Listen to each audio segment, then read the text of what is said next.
장애인 문화복지신문 제240호 제1면 기사입니다. 고용노동부 장애인 맞춤형 일자리 정책 강화 방안 발표.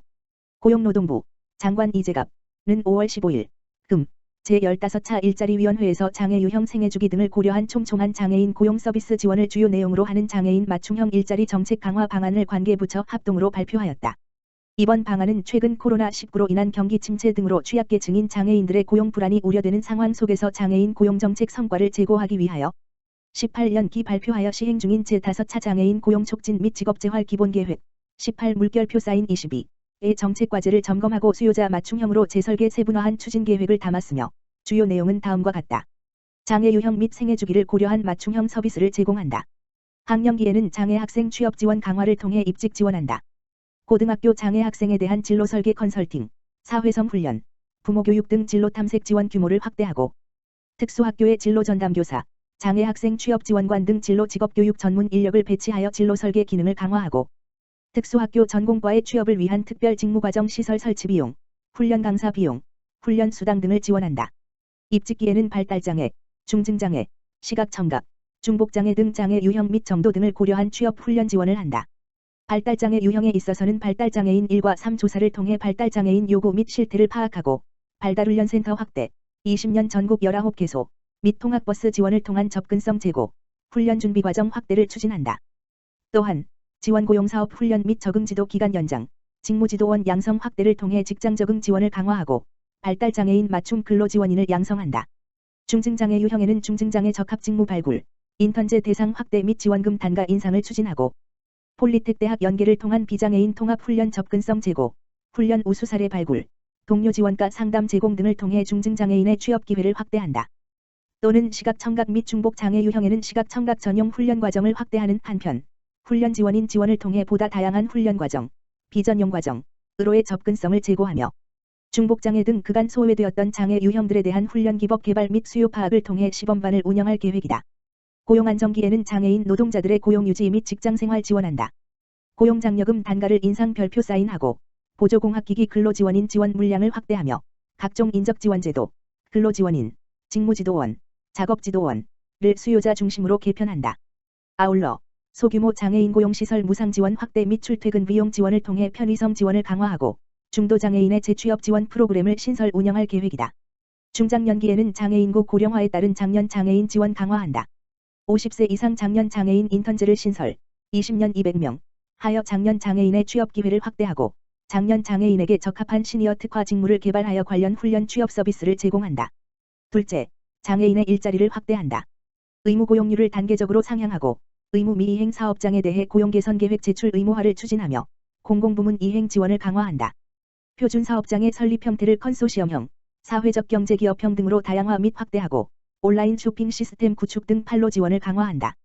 직업재활시설 최저임금 적용 제외 장애인에 대해 일반 사업장 전환 프로그램을 신설, 20년 1000명 하고 고용장려금이 이들의 처우 개선에 쓰일 수 있도록 용도를 제한하며 직업재활시설의 표준 사업장 인증 허용을 추진한다. 셋째, 수요자 중심의 새로운 일자리 모델을 발굴한다.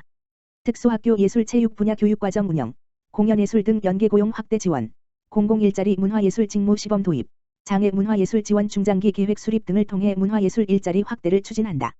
한차 6차 산업 직무 개발, 사회적 농장을 통한 직업교육 기회 제공을 통해 농업 관련 직업 능력 개발을 지원한다.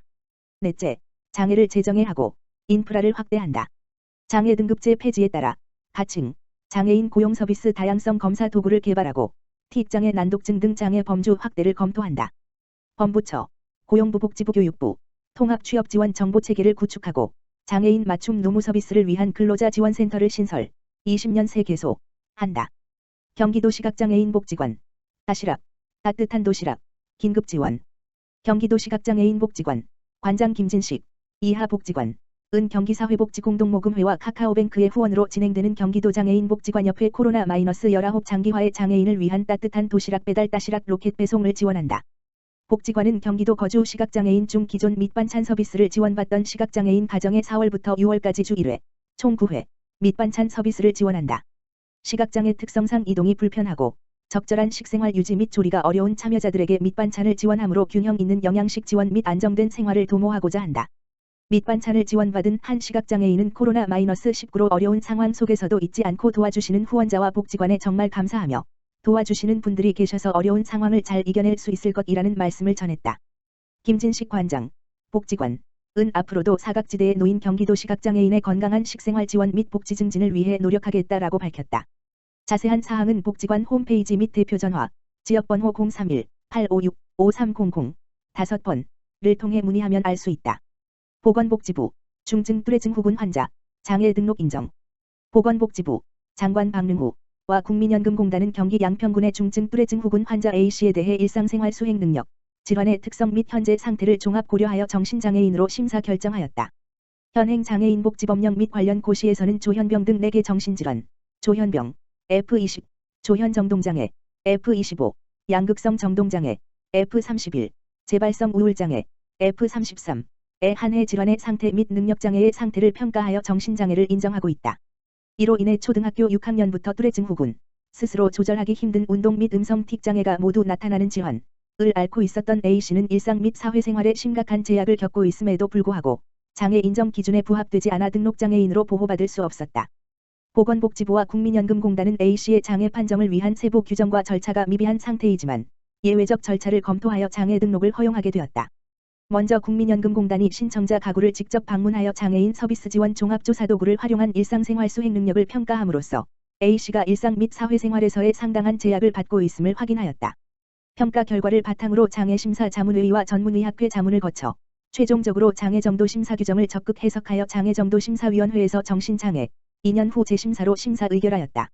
이는 일상생활에 상당한 제약이 있는 뚜레증 후군 환자의 장애인 등록 신청을 거부한 것은 헌법의 평등원칙에 위배되며 가장 유사한 규정을 유추 적용하여 장애 판정을 할 필요가 있다라는 최근 대법원 판결 1919년 10월 31일을 반영한 첫 번째 사례이다. 보건복지부는 이번 사례를 발전시켜 법령상 미규정된 장애 상태도 예외적으로 장애 판정할 수 있는 절차를 제도화할 계획이며 안정적 제도 운영 및 남용 방지 방안을 모색하기 위한 연구 용역을 진행 중이다. 보건복지부 양성일 사회복지정책실장은 이번 사례는 장애인의 개별적 상황을 적극 고려한다는 장애 등급제 폐지의 취지를 장애 등록제도에 구현했다는 측면에서 의의가 있다라고 평가하였다.